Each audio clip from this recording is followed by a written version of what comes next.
So what's up, YouTube? What's up, America? What's up, the rest of the world? JD here, Frisco JD.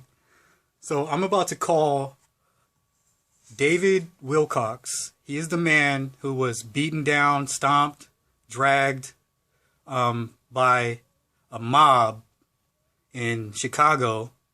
And he's going to tell his side of the story, the full story. MSM did not do him justice.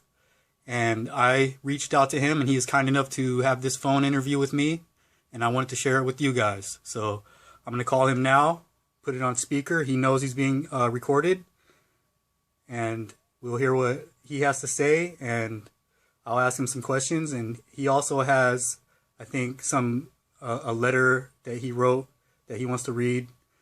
So anyways, you guys check it out. I'm going to call him right now.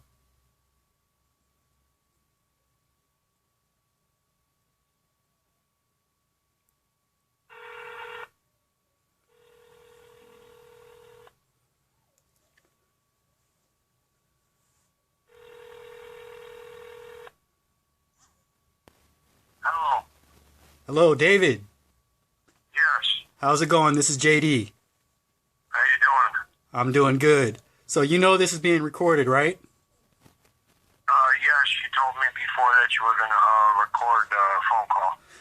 Yeah, so I'm going to post this on my YouTube channel, and this is just so you can get your story out, your side of the story, the full story that MSM is not really covering. And, you know, you were kind enough to give me this interview. I appreciate it. So, and also, you told me earlier that you had written some things down you wanted to read. I would first like to start out by saying, hello, my name is David Wilcox, and as you know, I was robbed, beaten, and carjacked on November 9, 2016 on the corner of Roosevelt and Kedzie in Chicago, Illinois. First, I would like to say that I am humbled by the outpouring of sympathy my case has been given. God is good, and there still are many people in this world with good hearts. There was many false reports that I had a Trump bumper sticker or a sign in my car, but the point is, whoever I voted for is the God-given right of every American, but I did not have a sign or a bumper sticker. Since the perpetrators are still at large, and I am fearful for my wife and my safety, so I would please ask anyone who knows anything about these criminals to call the Chicago Police Detective Division. Any monetary help that is given to this page will be used to get a vehicle and possibly move to a safer neighborhood and replace my belongings that were stolen. Thank you all, and God bless you, too. I would like to just start out by saying that I was just driving. I got some goldfish food for my goldfish, and I was driving southbound on Kedzie, and I don't know whether the bus on the other side of the car tried to swerve around a pothole or not, and they edged a little bit into my lane, and a truck was turning, which would be, it was going northbound on Kedzie from Roosevelt coming westbound, and it turned in towards me, so I could not move over at all farther out of my lane to avoid them. So we clipped the rearview mirrors, and they scraped along the side of the car. The light was red. I put the car in park. I got out of the car, and I was about to ask the lady if she had, because there was a lady driving, and so my guard was down, and I was about to ask her if she had any insurance, and the next thing you know, that's a Trump guy. That's one of them Trump white boys. He voted for Trump, and something along those lines were being said by people at the bus stop, and I turned and I said to that lady, whoever I voted for has nothing to do with this. Ma'am, this is between me and her. And I asked ma'am, I even said ma'am. I was being very courteous to the lady. I said, ma'am, do you have insurance? and the next thing I know, punches were just being thrown from all over. I didn't see the guys get out of the car initially, and next thing I know, I had 3 or 4 guys on me, and they were punching me all over. I fell down. I got kicked a few times. I tried to pick up my phone. They stepped on my phone. They didn't want me to call 911. They were started rummaging through the car. I was dizzy by then, and then after that, I heard I chased the one person out the car, but I took a couple blows to the back of the head again. And then I seen another person start the car, and when they started the car, I knew the guy was trying to drive away with it, so I grabbed onto the window of both the driver's window and the back driver's window was open. It's a child window. And I latched on, and he turned, and he was going eastbound on Roosevelt, and he got it up to about 70, 80 miles an hour and was swerving back and forth to have me fall off. And I knew if I fell off then, I was dead. So he tried to slow down because he almost tipped the car. And then he tried to open the door and push me off. And I was just holding on for all my might. And then he stepped on the gas again and started swerving. And he got scared again because he almost lost control. But now I was watching the people coming westbound on Roosevelt, and they were noticing what was happening. And I was hanging onto a car going 60, 70 miles an hour. He started to slow down, and I knew he was going to take a left onto a side street and try to bang me into some cars, is at least what I was trying to think. I was trying to keep my head clear because I was still a little dizzy. And then when he started to slow down and make the turn, that's when I jumped off and rolled, and only God saved me from some massive head injuries. And I rolled around, and a parole officer just happened to be going by, and I told him, there he is. He turned right there. He turned right there. And protocol is for him to call the police and have the ambulance come. And by that time, he jumped on the expressway, I guess, and probably got away. Because there's only one way out of that street that he turned into, is to come back out onto California and go back towards the expressway. So that's what I'm thinking he probably did to get out of the neighborhood. So that's pretty much what happened. And, I had a lot of my house keys were even stolen. Everything that I had, tools and stuff in the car, everything's gone. And your car, I really know what to do. your car is gone too at this point, right? Still gone. Yes. So yes, you're. But they have some leads, and they say that they will be following up on the leads, and I think they said something good might be happening, but the detective has been off for the last couple of days, so I haven't been able to hear too much as far as what's been going on over the weekend. So I guess I'll find out more around 5 o'clock tonight. Okay. Well, I guess maybe you can let me know at a later point if they have any more leads on that. And also, so the way the media, mainstream media, has played this out, are you happy with that? So not really. I mean, they turned it into a Trump case, and they made a lot of false reports before talking to me.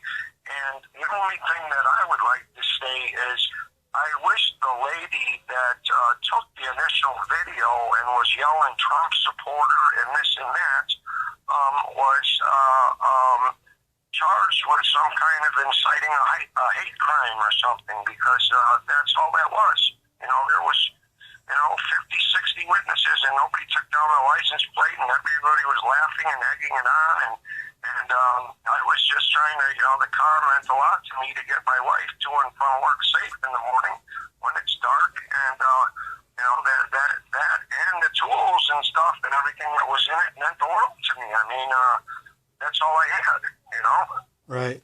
So, like you said, that's your livelihood, and Right. it's all Right. gone. Yeah, my tools. I'm a carpenter. I do YouTube on the side. I'm a carpenter by trade, and my tools are my livelihood. And I've had my tools stolen, and I know how it feels.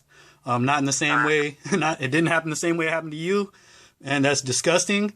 The way mainstream media has played it out, trying to turn it into some type of racial division, because of the way they're portraying Trump supporters as being white racists and anti-Trump protesters being, well, not all of them, but a lot of them black. They're trying, in my opinion, they're trying to turn it into a racially divisive. They are, and I don't agree with that. I do agree with the lady tried to portray it into a hate crime, but do they know who? Does law enforcement know? They said they'd have to put a IISP on the phone or something like that. I didn't understand the terminology, but something to the effect of that, where they could try to trace the anonymous post. Right. So, I mean, I didn't understand the lingo, but it was something to that effect. And Detective Bohr from the 11th District of the Chicago Police Department is the one handling my case. You can contact him through the 11th District at Harrison and Kedzie, the Chicago Police Department, and his name is Detective Bohr. B-O-R-E. That's for anyone that may have any information that they would like to share with law enforcement. Yes. Thank you very much. Yes, sir. Hey, I appreciate you doing this interview with me, and I'm going to post a link with this video, with this interview, on my YouTube channel to your GoFundMe that your son created. And just so you know, I've told your son as well that your number and his number is confidential. So anyone out there that wants their number, they cannot get it from me. And if they want to contact you, I guess they have to do it by other means. I know your son created a Yahoo account, email. I don't know if you want people to have that or not, to be able to contact you. But as long as the phone numbers and everything is anonymous, I don't care. I mean, the phone's been ringing off the hook, and I don't want the perpetrators are still at large, so I'm very worried about that. And so, I mean, I'm kind of, until these guys are incarcerated, and then especially the guy that tried to kill me, until that happens, no, I wouldn't want anything to be put out there that might endanger me or my wife. Okay, so for anyone that knows any information about David, please do not share that at this point. Like you said, you are in fear for your life, and I'd just like to say one other thing. If this had been the other way around and you had been a black victim with white attackers, I'm pretty sure headlines would have been off the hook with mainstream media, and they would have turned it into a whole different story. I'm sure they would have. The media twists a lot of things the wrong way, especially on the initial reports, and a lot of things didn't start changing until I said some things. So thank you again, and God bless you all. And somebody's on the other line, so I got to get going. Okay, David, I appreciate it. I'll talk to you later. Okay, God bless you, and God bless all your posts, all the people that follow you. Yes, sir. You have a good one. I'll talk to you later. All right, bye-bye. So there you have it, from the man's mouth, his story. He is not a racist. I've seen that being portrayed on some of the articles about him. He is not a racist at all in any sense of the word, him or his family, his son. I've spoken with both of them. I myself am not a racist. I was born and raised, in San Francisco, California. My best friend is black.